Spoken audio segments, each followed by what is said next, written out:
Hello, Vanakkam, and welcome to Sudarshan's podcast. I'm Sudarshan, the host.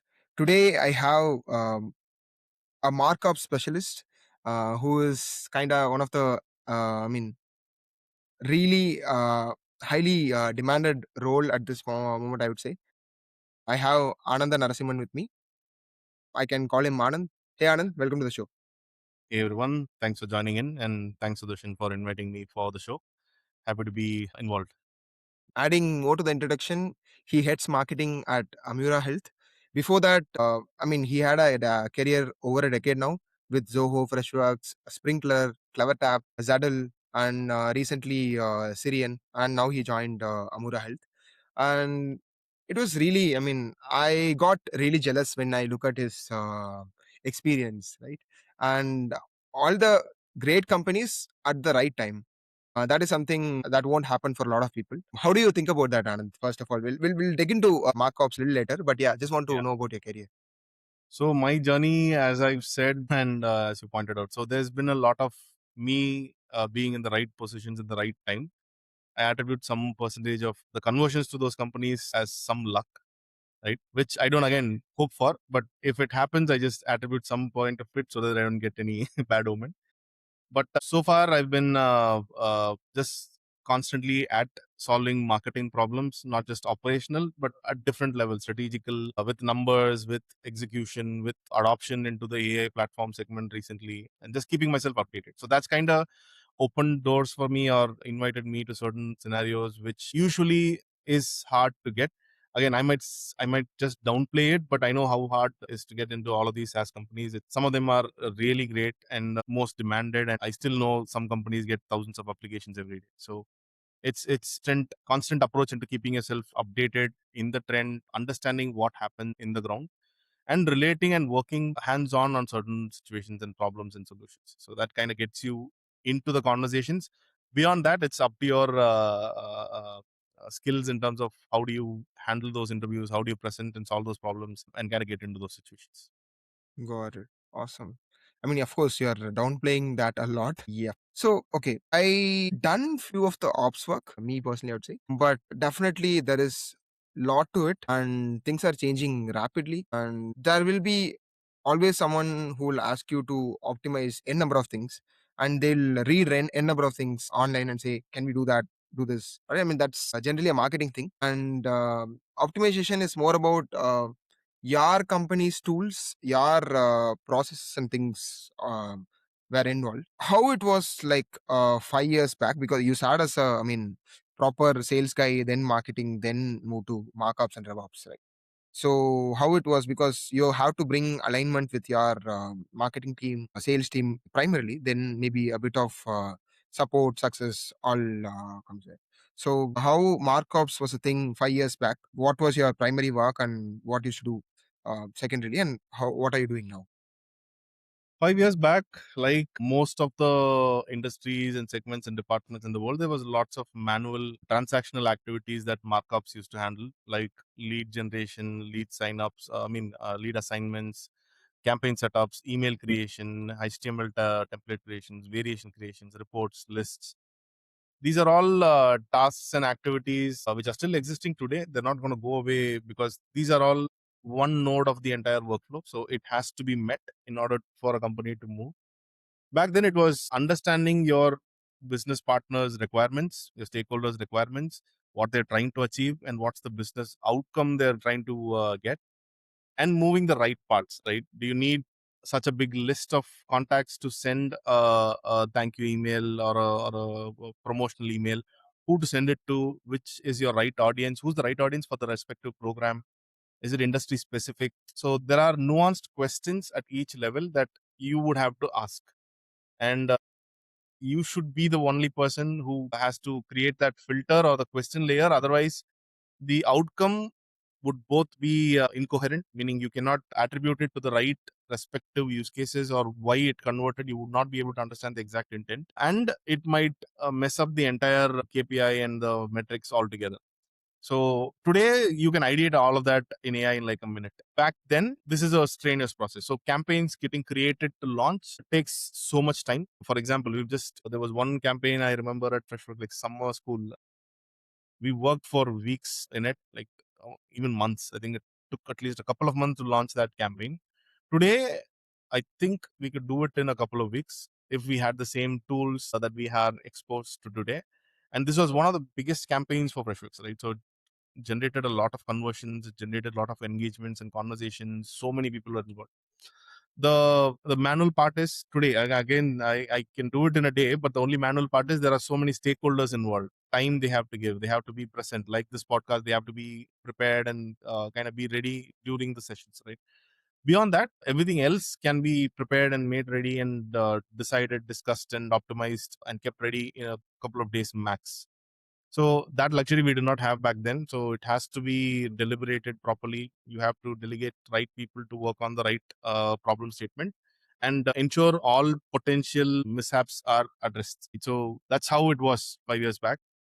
There are still so many companies that are still in the 5 year back mode, but that defines the digital transformation shift that many SaaS companies kind of adopt faster compared to all the traditional companies that, or even service companies to some extent, are kind of in that same momentum because of the sheer number of discussions and decisions and people involved. Got it. So to execute something got drastically reduced, and one of the reasons for that is leadership and middle management being a bottleneck. Now one person who is well informed can take decision and move things. That is what AI made. Made markups. Is that right, or am I missing out? There's still a leadership discussion decision that would be involved. It varies from company to company. It would all be left to the marketer's decision, or you would need to kind of get the foundational team's trust before launching something. And it's subjective, right? You can, but a matter of fact is, you can, as a marketing operations guy, launch like 3 different campaigns in a week. Nothing can stop you today if you have the right decisions and right information that goes into it, and you know the target audience and the messaging that you have to put up. Yeah, got it. Got it. Okay. Okay. So one of the things I saw in your LinkedIn post is more about, I mean, maybe I'll just pull the thread from the previous question. 5 years back, it is more of orchestrating tools and you being the orchestrator. Now we are orchestrating agents, and you can put a orchestrator agent also to an extent. I wouldn't say it is not yet. I mean, I haven't seen that is it there, but you can put few things, right? I mean, having a brand context, or having do's and don'ts md file or something like that, right? So in that case, can you just dig deep on that tool orchestration to agent orchestration? Yep. Uh, Tool orchestration is, as I said, very manual, very simple. You have a marketer who had already seen through the content; they'll give you the content, right? And you as an operator would understand what sort of data sits in the tool, who's the right audience to kind of direct to this campaign, and who this content would resonate well. So those decisions are uh, uh, dynamically taken in 5 years back. Today you can pre-plan, right? Like you can have every moving parts planned and put together, and an agent to just execute, right? The transactional activity is what we're handling over to the agent, not the entire operational thought process. The reason why I still feel a human has to be in the loop is because humans have the creative, dynamic time sense, right? Time and current market scenario sense. For example, an agent, if you just instruct it to send emails in 3 days a week, like Tuesday, Wednesday, Friday, it would rinse and repeat without asking a question. You can even give it an agent that questions should we send it on that day, but a reason on why to send it on a particular day, a human can kind of add, right? For example, a Friday, all of a sudden something else breaks out, and an agent might not even consider it. It might still say like this is an email that has to go out, whereas a human can maybe add some content to it or remove some audience from it. Such the small decisions could add value in terms of conversions, and again keeping the context clear, and the intent doesn't get affected by it, right? So it's a thin layer. If adopted well, if the agents are trained well, if the agents understand all the different parameters that a human would consider into making a decision, it can happen. I don't think companies would go up to that extent, because then the control on what are we putting out has to be there, and the clear understanding of what are we talking about has to be there. Because if we let all of these marketing activities be run by agents only, if your customer wants to know about the recent program email that they got yesterday, and you are not the one who validated it, you'd be lost. You'd be caught Yeah. in a Yeah. silly situation, right? So that's why if you're running a business, you need to know what's going on, and it has to go through you, because you understand what you're talking about, your company, your brand, your solution, and your product. So you are ready to kind of answer and take up the question and kind of deliver them the value that they're looking for. I'm just saying a founder, but imagine if it's a salesperson and they are completely unaware of what the company is positioning themselves as and what promotion they're running, what type of campaign they're running. It happens even a lot, A right? lot. A lot. More than you know. Got it. Got it. Okay. At the end of the day, it is about we have context and agents don't, right? And it is about feeding context. Like you said, how much ever you feed, we have to be aware about what we are feeding and at what time we are feeding those context. No, I mean, a simple thing. Yesterday, me and my employer was talking about something, and I totally forgot that and put up a different, message something on Slack to other folks in the team. He just came and corrected me. I was thinking this morning that, okay, is there a way? Can I have a physical device? Like, I think it is already there. People have pendants in their neck that records what's happening. But that is, I mean, over a time, that is kind of invasion of privacy, right? I mean, what do you think? I can feed context via this. X person is talking to me and X person says this, go feed it there. And automatically the system kind of changes. I mean, I'm just foreseeing things, but still also finding the limitations of doing that. Uh, yeah. You're right. It's kind of like the Black Mirror episode, right? Like technology has a positive side as well as a negative side, and invasion of privacy is a very strong negative side, which we are already under. Right? It's not like our privacy is not under invasion today. Yesterday, I just saw a post about how our existing Wi-Fi modems can be hacked into the positioning system, like a radar positioning system, to give Okay. the what who is in which homes, what they're talking about. Like it can kind of measure the radiations in the air today, right? The problem is the hackers might not be as educated to kind of understand how to do that today, but it is an potential threat that is pending to happen, and you can never know who will get under attack. So similarly, whatever situations we handle, AI might not be the only solutions, or digital tools might not be the only solutions. We have to be creative. Usually the post-it note technology still works. If you ask me, it might be decades old, but I feel like it's Okay. still very valid. Like the board you see behind me, right? Like taking Yeah. notes, keeping a memory of it. It kind of helps you improve to some level as well. Like again, I kind of do it because I have ADHD, so I have to note down certain things, because then I go into rabbit holes of other things. Beyond that, for even for everyone else, having a habit of tracking and kind of handling things better is always recommended. You can use AI, but you just have to not give permission for it to kind of go through your entire life. Like use your chatbot in your phone, like your text note keeper, or just create an artifact of your own through Claude, or use one of the other tools that are already available. I feel like Gemini already understands more about me, and even before I think about something, it can just recommend that to me Yeah. today. So I Yeah. kind of use that. And tasks and activities in terms of general productivity, you have to create a method to your madness so that it's very personal and you know how to use it.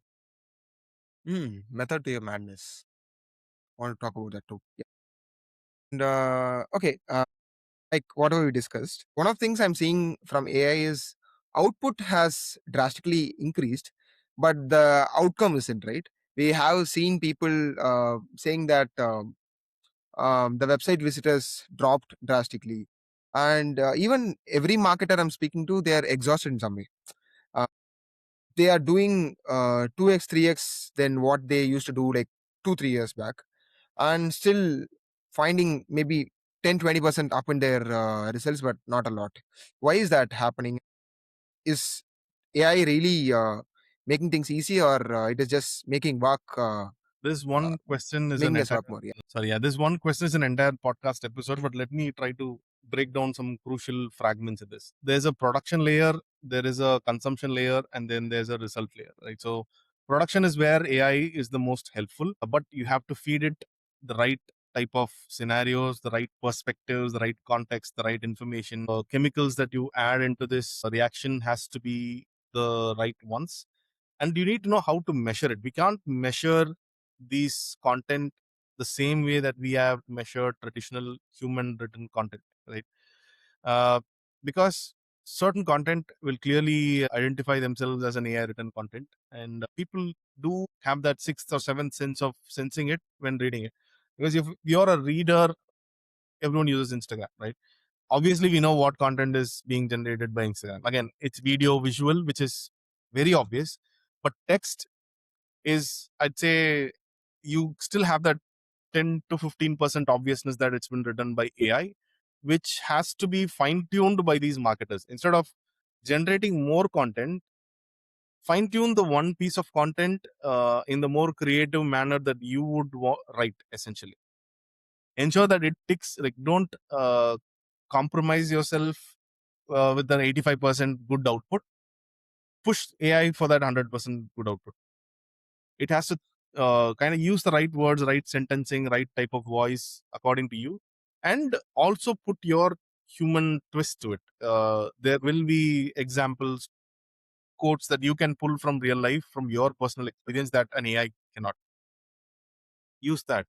Use that to connect with the audience that you're talking to. If you're going to talk to a e-commerce industry decision makers, understand. So AI would give you the general hard hitting data that's already available from a keyword point of view and content point of view, right? But from a human experience point of view, what are those e-commerce managers being stressed with? What sort of examples in a real life condition that they're handling, like inventory management, you have execution, your marketing strategies, all of those things, again, which you would understand, yeah, better as a human, that AI might not. AI might kind of give those catchy words to kind of position, but you need to use those real human feelings and reactions to that, so that feels more personal. Again, this is just one activity Part that we of it, yeah. learn and kind of optimize. Also, from a measurement standpoint, Okay, production, yes. Add a bit of taste, opinions to it. Consumption. So once you do it, consumption become a lot better. That is what you're saying. Then measurement, yeah, come. yeah, consumption is always very subjective, right? Even if they don't understand if it's an AI content, unless there is intent, they might not read it.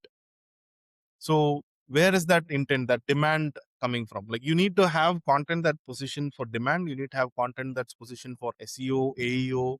You need to have content that's positioned for authority. Like, you are the company to solve this problem. You've solved this problem. You know these examples, and you are handling these.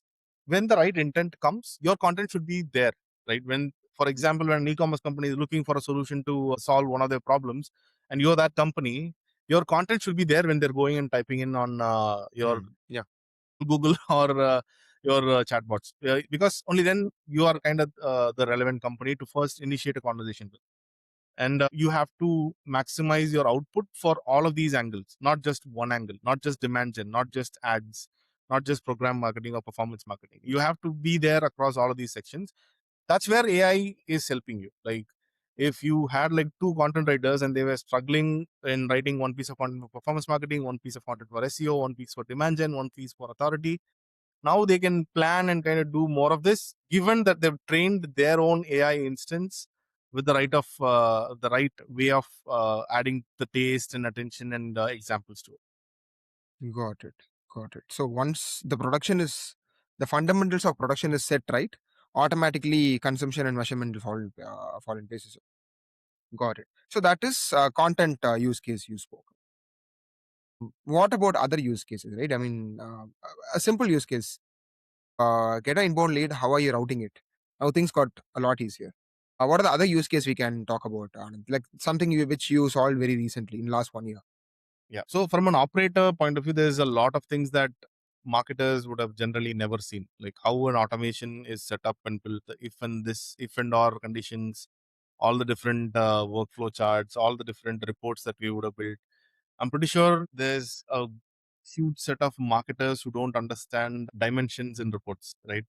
Which was a revelation for me like 6, 7 years back, because someone asked the question on add more dimension. Like, I was I was connecting it. The dimension of the image or No, no? Okay, teach me that first, then we'll get exactly that. into it. So Yeah, dimension are nothing please. but data points or different parameters. For example, Okay, industry could be one dimension, country okay, could be one dimension. Like these are okay, just jargons.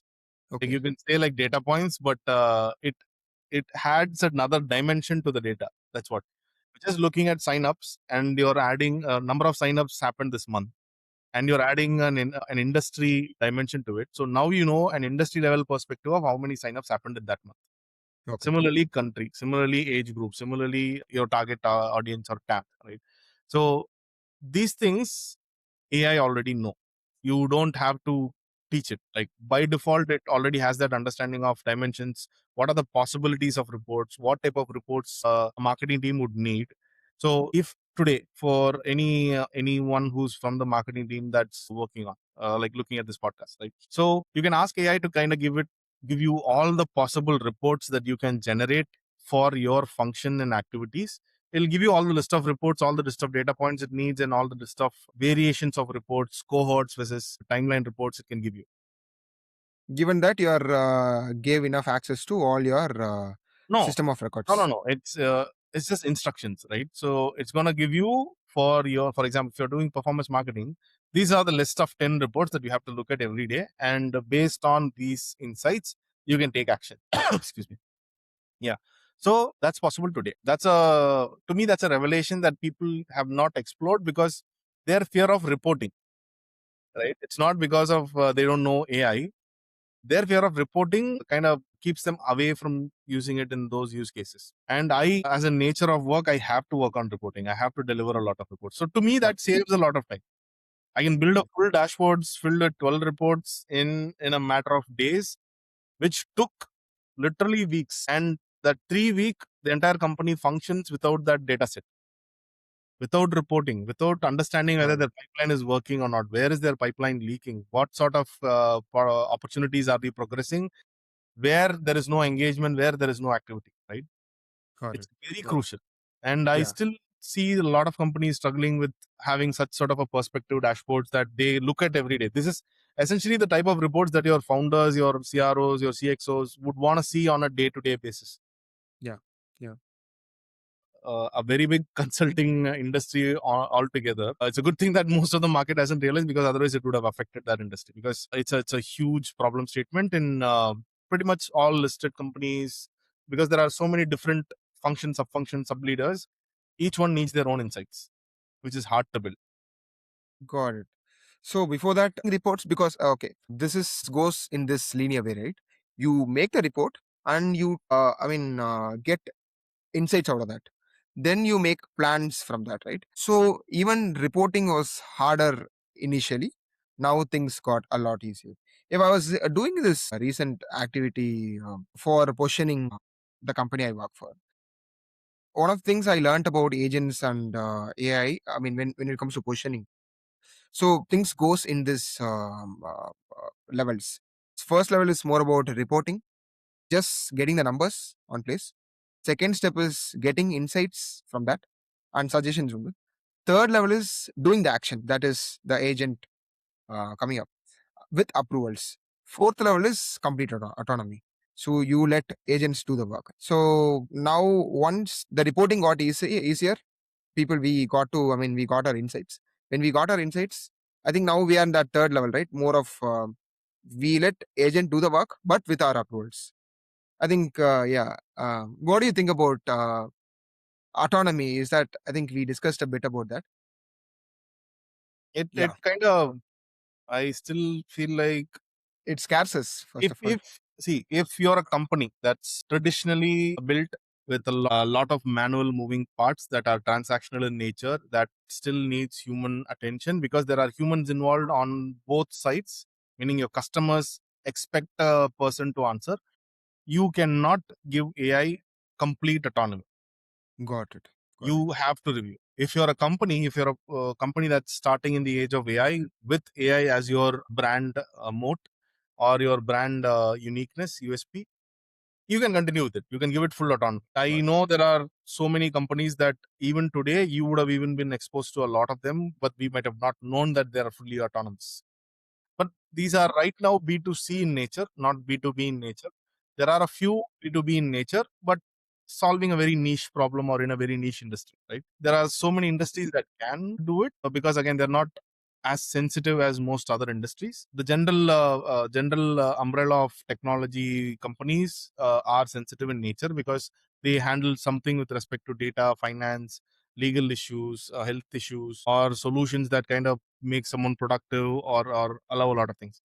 If the solution doesn't change, if solution is rigid, like if it's just a project management tool, right? You give your AI access to talk about the platform, sell it to the maximum audience. It can give you lots of different variations. Again, if it's human, it will be creative variations. It's just different variations based on certain facts and certain aspects. It might not resonate the same way. Got it. It might get same level of conversions, but it would not consistently stay there. Because Got it. it's humans who are making the decisions. If it's an Yeah. autonomous agent who's making the decision, it will only look at the fact, okay, these are the facts that my owner or my client has asked me to solve for. I'll just take that and convert. Whereas a human would want to understand what's the legitimacy of the company. Again, I've been in lots of conversations with respect to privacy, documentation, legal work. Indemnity clause, I'm pretty sure AI, you can't let AI negotiate with another AI to kind of Yeah. figure out the indemnity clause, Yeah. right? That's where a Okay. human, Indemnity as in like, I didn't understand. it's a potential risk clause. Like if Right. something Right. happens because you used my tool and I face business effect of because of it, you have to pay a fine, right? Something like that. Yeah. Yeah. You Yeah. can't let agents talk about it. It's little going out of the topic. I'm just taking the tangent. So, do you think agent will buy another agent or another software? Do you think we'll get to that? Depends. Would you let your agent buy a platform for you? You can maybe let it order food for you. There's a B2C use case Uh, because the zone at which it is working on, right? For example, if you're asking it to buy food, you're putting it under the limitation of all the apps that are in your phone or you have an account of, like maybe Zomato, Swiggy, or the others, right? And you give it a preference, it chooses from that preference. It is straightforward, but still, when it shows you like I'm going to buy this, you would still say I don't want it, yeah. right? Yeah. Even though you say you start by giving it an instruction, I want biryani, right? It gives you an Hyderabadi biryani because the ratings are high, the delivery time is fast, purely Yeah. data based. You might Yeah. not like it. Mm. That's where Yeah. the concept comes in. So that's where Yeah. again, this is a B2C use case, so it's easier to explain. But in a B2B scenario, there's so many parameters.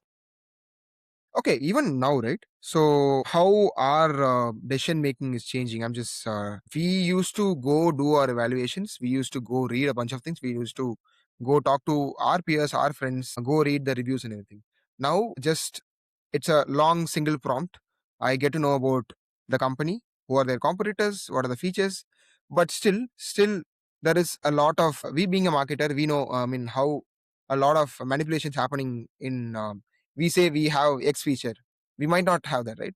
Once the customer talks to us, we'll build that. That's what happening for a lot of time now. Yep, yep. But again, at the end of the day, it is about the complexity of the decision. Complexity comes in different ways. Are you letting someone to buy a PK product? Not at all. Are you letting someone to buy maybe a $50 product? Maybe that is possible. Like you said, taste comes in. It is very personal to you also. Yep, interesting, interesting. You don't want the best product. You want the product that fits with you, right? That is I'm saying, for example, if it's in a project management, it could be one of the industry leading products, and Mhm. you're talking to a person who have used your product in the past. AI tries to market it to them. They've had a bad experience, maybe with support, maybe with execution. So whatever the factors AI positions, they would not take the decision of buying your product. And AI might based on just the facts, but this person would understand that no, I personally experienced the product. It has a lot of issues with respect to utility or usage or the best outcomes. So I'm not going to buy it. So that expert opinion based on experience is still very, very valid. got it. Got it. Yeah. Interesting. And it is Interesting factual. times you are hitting to. Yeah. Awesome. So, I mean, we spoke, I mean, a very base level of markups. Just want to know who are the different agents which reporting to Anand now. Do you have name to it? I believe that over time will become super IC. We'll be managing a bunch of agents. We'll be setting, okay, to people we say we set expectation. To agents we might say we set instructions. We say do's and don'ts, and we have their KRS. I wouldn't say KPIs. I think don't no agents at this point have. I mean, can we can set a KPIs, and KPIs are still given to humans there. Or if I'm wrong, please correct me at any point. Right, you are always I mean 5 steps ahead of me in marketing. No, everyone's learning. So I was working on all of these different AI agents has given me the dopamine hit that my ADHD craves for, right? But the problem is I had created a couple of agents, used it, but then I still felt that I need to fine tune a lot. I'm not happy with the results. The reason being, again, maybe at that point I did not had the experience with the prompting or the contextual creation or the spec building for the agent so that it works according to my taste. But it feels like I kind of look through the situation and take a decision faster. But there are very helpful productive agents. For example, some agent that can shoot the email.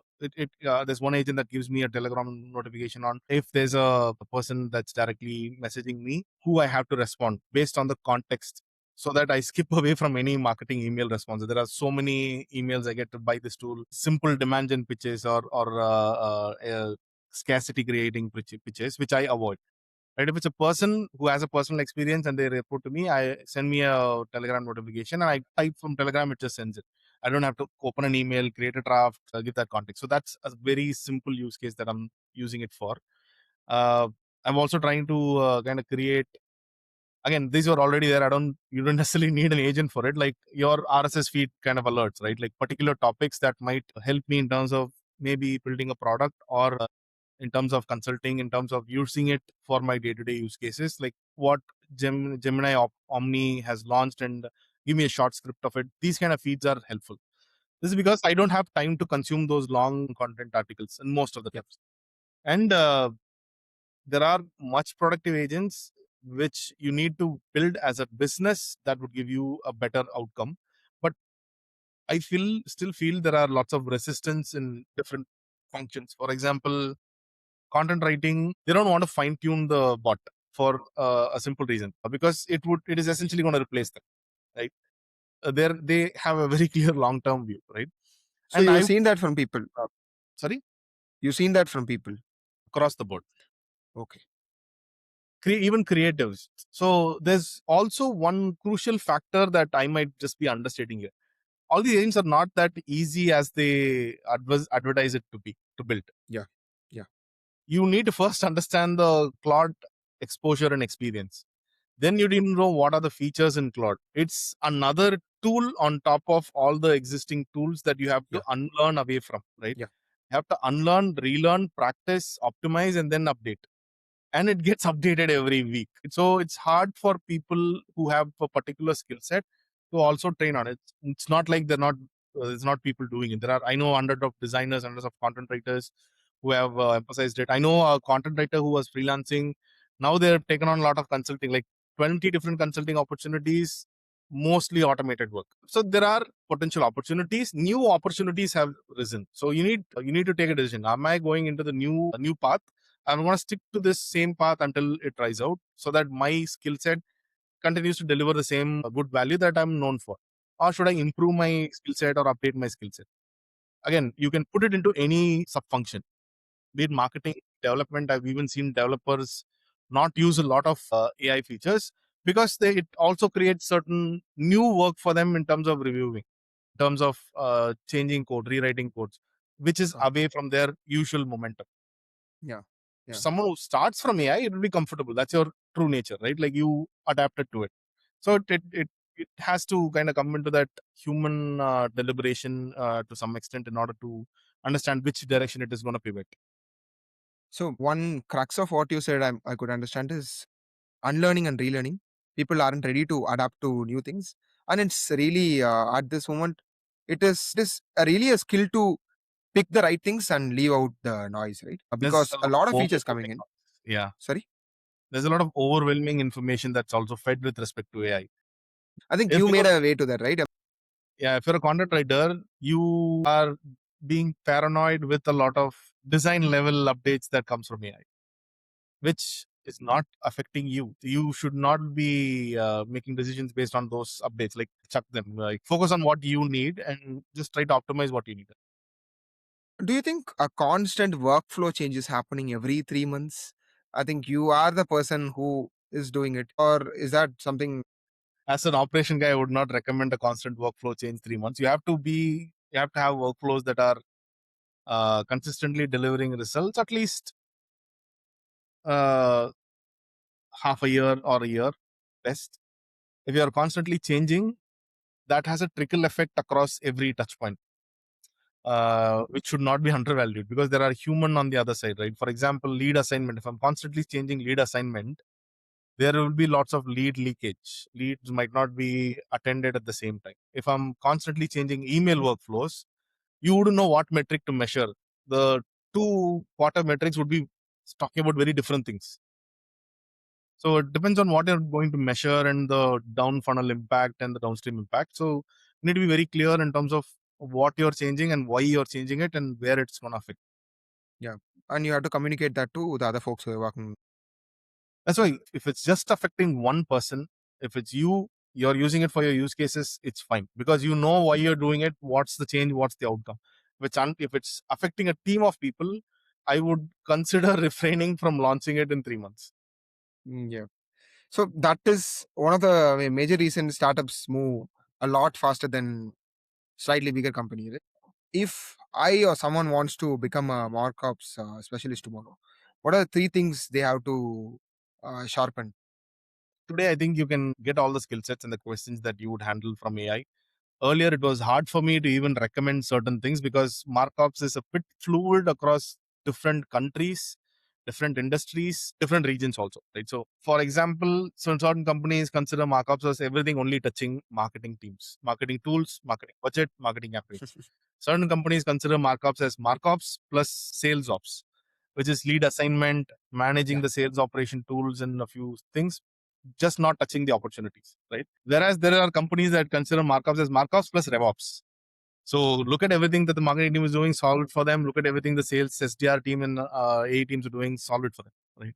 So you need to first understand what type of industry you're going to play into, but you have to learn everything irrespective because it will give you a very good leverage because you're understanding the context of the downstream effect of whatever you're doing. Simple. What are the different fragments of marketing? What are the different channels within marketing? How to optimize these channels? What are the different tactics and campaigns a marketing team does on a regular basis? And how are you helping each team? For example, digital marketing teams, who are essentially the teams that would essentially run ads, performance marketing campaigns, growth campaigns, and all of those stuff. Where does the intersection point between digital marketing team and marketing operation team come in?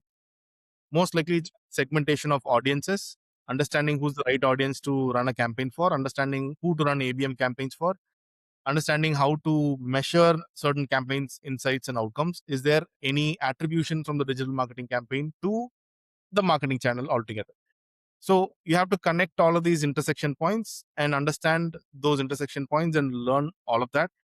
You can learn everything in one day. The problem is taking decisions based on insights because that's where the variables and the n number of variations come in. So that's your baseline to get an understanding about marketing operations. Start with one channel, start operationally executing a few campaigns, and then move to another channel. For example, email as one channel, and then digital marketing as another channel, ABM as another channel, partner marketing, field marketing as another channel. There's so many different marketing subgroups, which I think most people who haven't worked on SaaS might not be aware of. So they have to first get an understanding of that too. And the core principle is you need to understand what is marketing. Otherwise, you're just a transactional resource, right? With all the team members and teams that I've handled, this is the same thing that I tell them all day. Understand marketing before you understand operations. Yeah. Because Yeah. without understanding what you're helping achieve and what you're helping delivering, you're not going to understand the full concept of marketing operations altogether. So take that as a simple hack snippet, but there are the only complexity with marketing operations, right, is when it comes to tools. There's more integrations, APIs. Those are very technical in nature. you can learn them. You should not be afraid of all the acronyms and jargons. You can learn them. It's pretty easy. Like it's just the it's just the jargon that confuses you. So learn that, and the marketing operation segment altogether has been scaling. Like when I started in MarkOps, there was like 2,500 products in marketing operations. Now it's 25,000 products and growing day by day. So you don't need to know all the 25,000, but at least know what's popular, what's the best three in each of these segments. So when you're attending an interview question, you can understand where that question is coming from and what tool they're asking it about, and answer with respect to that. Got it. Okay, first thing is pick the channels, go from channel, learn channel A, then go to channel B. Do it progressively. A second thing is more about, I'm sorry, I forgot. Yeah, learn, learn marketing before you learn ops. Third thing is learn tech. And at this point, doing something in tech got a lot easier, I would say. I know, I think, yeah. For Gen Zs, yes, I still know a lot of millennials who are in tech companies working on tech products, still have a hesitation towards learning a new tool. Because to us, everything is referred back to Excel and the complexity of Excel, right? You have to be kind of a hacker or kind of a guy who breaks the toy into different pieces and fixes it together, right? Yeah. Yeah. That's how you learn fast. Yeah. And you understand the consequences of each tools also, not just what the tool can do and the tool can't do, what potentially could go wrong with the tool also is something that you'll know only when you start hands-on learning. In a way, Gen Z and some segment of the millennials being hands-on on all of these tech is good, but go with an open mind to unlearn and learn, because that's key. Usually I don't see people take that approach. They just try it for a day or two and then say it's complicated and then give up. Like I've given up on Claude many days, but then after a refresher, I'll come back and try with a new perspective. I still like, I know ChatGPT has not been very famous with people who have been building a lot of tools quite for the last few months. Again, Yeah. not Yeah. forever, but again, it After has this 5.5 release, ChatGPT got, better results. So you have yeah, to keep your hands on all of these tools to kind of get the feel of what's changed and what's the different features that they've improved on. So be at it, we use it for different use cases and test it out. that readiness of you to adapt new things is something important, and that kind of goes down over your age also. I think the number of times you mentioned Gen Z is doing it, I'm like, okay, I think in the right time I'd say, yeah. You have the energy. So for example, I'm looking at it like a maybe an age old example. Right? I have at least gotten exposed to hundreds of tools which I've Yeah. hands-on worked on. Yeah. So there is a resistance. So for example, if someone comes and sells me a CRM, there is some resistance because Okay, I'll do that with this and that, and yeah. I know the problems that come with CRM also. So I first look for the problems. Are the same problems there? Sometimes you might not find those same problems, but there'll be new set of problems. So when I'm not mentioning Gen Z because they're faster. I want to give this as a direction to them in terms of looking at this from this approach. Like you can understand the problems of a new CRM much better than I can, because I have a presumptive, prejudged notion on CRMs, and I look for the problems that I've known of. Whereas when a new user who has not been exposed to CRM, they're starting to use CRM, they'll notice every issues, not just the ones that I'm aware of. Got it. So Got it. it's better you use the CRM than I use the CRM, because I'll have a prejudged notion. Got it. Yep. Which is also Interesting. something that AI might have, by the way, because Okay. AI relies on content in the market. And the content in the market about existing CRMs are the content that are been written by guys like me or girls like me who would have seen it from their perspective, would have faced the same issues and written the content about it and complaints and all the accusations about it, right? So AI would have that prejudged notion rather than the creative notion on to look for what is the gap with this tool specifically. You can prompt and get it, but still the first output might not be the right output. Of course, human the leap loop is a lot needed. So one of the regrets you told me before we start this episode is you haven't done brand marketing work. Haven't done a lot, I would say. You might have done a bit across, but yeah, over a decade of your career, you haven't done a lot of brand work. Why do you feel that, Anand? I think I look at you in a way that okay, you get excited if I give you 10 tools and I mean make them talk to each other, right? That is how I look at you, or maybe your LinkedIn or your title. Why is this brand marketing regret with you? So I've come to realize that branding gets you the exposure. Evidently, like we all know Apple, we have grown on all the Apple's marketing activities and stunts, and we understand the Steve Jobs perspective. It has an impact in the market because it's more of a fact than an approach. Because if you're someone who's selling a pin, like I started my career hoping that I sell one pin for that costs 1 rupee for 1 crore people, so that I Okay. make a crore. I've come to Okay. realize there is operational cost. There is you need to break Yeah. even. The profit might be still less, maybe more Mm. if it's a pin. But that reach is what all companies crave for, right? Companies who are selling in tech, who are selling products, want that reach. And operationally, it's not nuts and bolts only. There's a lot of nuance. There's a lot of attention, emotion, voice that you have to apply on your conversation, on your content, that resonates to the people with the right intent. Them reading or not is the operational problem. Like putting it in more places so that someone with who could have that intent reads this content, right? But when they read it, they should connect with it. Like, yes, something that I would buy. This is the problem that I'm trying to fix. They understand the problem that I'm trying to fix. They understand the downstream effect of the problem that I'm facing. Those are all emotionally written. And a brand also needs to keep that consistency in its framework, right? Whatever I do, I have to only resonate from that point of view, from that value proposition, from that solution and that emotion. So it has to do it. For example, Got Apple keeping its premiumness is still something that we cannot deny, right? It's a premium, you must have kind of a tech gadget. Today, the features might not say that. You have so many phones with better features or same, almost similar features. So there's no, apart from the assurance that this offers you a definite value in return and a definite position or a egoistic return, is something that brand's nature. Now the market's intent would have changed. The market might not just look, I need only Apple for that luxury feeling. They might need more. They might want more. Then they're looking for different things. So that's how the market has shifted. But Apple has stayed the same. So that brand identity is something that you have to keep. And that helps exponentially increase your output or outcome. Otherwise, it's purely transactional engagement as a marketing team. So that's something that I haven't focused more attention on in the past. So to me, it helps me understand a new perspective of how to do better marketing or a different marketing. Who are those SaaS companies doing that really well? Where you go for that image or brand identity over the utility. Because I Problem is, have always seen SaaS as a utility product, not more than that. I Haven't agree. used, yeah.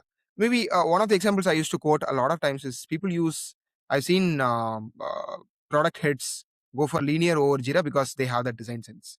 I think now that isn't a case. You can I'll tell do you a an brilliantly designed product a lot faster. Yeah, please, please. I'll tell you an example. So as a marketer, you would connect to this for sure, right? Okay, as a marketer, yes, inbound, the loop marketing, they really, I mean, spoke Flywheel recently. is something that they have Yeah, pioneered, right?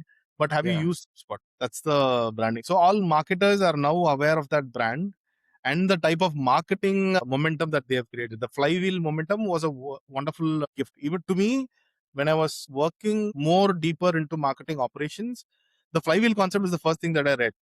I had to learn back a lot to kind of understand the baseline from which they came as well. But it kind of gave me that initial momentum into kind of quickly understanding the marketing shift and what's needed in the market today, right? got it, As a marketer and an operations guy, right? So got it. that's the kind of branding that marketing or SaaS companies aimed for. The problem is SaaS as an industry copies a lot. They try to do the same level of marketing HubSpot did, but again, HubSpot created that momentum, they lived with that momentum. You cannot copy with the momentum and get the same revenue and value in return, right? So there are different companies that did different things. There are companies that are known for quirky stuff like Yeah, Wendy's. Wendy's, like on I haven't never eaten a Wendy's burger, but I know okay, Wendy's and Twitter account, right, right, right. right? So things like that. There are different approaches. There are premium approaches, there are moderate approaches, there are quirky approaches. So it's up to you to understand what's your brand philosophy and kind of stick to it. To be honest, it's more of the founder's position rather than the marketer's position, because if they don't align to it and they don't agree to it, if it just cannot be only market. I'm just trying to collect other examples, and this is one topic. In the last 4 5 episodes, I'm talking to marketing leaders alone. So everyone have this regret of not doing brand enough because they go up the ladder once they become another person. Brand is being a big regret. And one of the things from Chennai, we spoke about in the last episode. Rocket Lane is known for their, not known for their, but their raps are really good. Their Propel conference. When it comes to Freshworks, I really like about that Salesforce balloon, air balloon that happened in US. Yep, You a know, lot of interesting I was things. there when that happened, and so many people did not like it. There were lots Okay. of questions that were raised. The problem is, everyone's looking for a number outcome. What did that do in return? But like 10 years later, or 6 7 years, I'm not sure how long it's been. Mm. So someone still remembers that activity. So it has an effect. Yeah. When I could collect the local examples, when Atomic Work announced their Series B or Series A, they were like straight on attacking service now. A new, AI age, AI tool for how do they put it? AI replacement of service now or something that sorts. So yep, these are the different things. Yeah. Look at ServiceNow and look at Atomic Work, right? A very small, but of course, really very strong founding team. But they attacking ServiceNow is like that will be definitely will be something all It's a IT good leaders might be approach. talking. I don't have anything against that approach, Yeah, yeah, because not at all. the thing is, for example, every customer service now kind of has a interesting aspect to look for. If they are on the Yeah, fence of should we stay with yeah, service now, should we renew our yeah. contract, or should we look for a different alternative? Now Definitely, there'll be a big when price they talk parity. to Yeah, Atomic Work, right? Like yeah, you can definitely be sure that they'll talk to Atomic Work to understand what are they doing different and what are they having different compared to ServiceNow, and how are they solving the problems that ServiceNow is known for. Are you prepared to answer that question? Is a different question, right? But that gives you that attention and the time span of your potential audience, and that's expensive in this market. true, Extremely very true, expensive in this market. very true. Yep. So yep. With that, I'll wind this episode. Great chatting with you, Anand. Thank you for making the time. Thank you for the opportunity, and yeah, thank you to kind of give me that space to share all of these insights. I hope someone finds it helpful, and yeah, Definitely. thank you.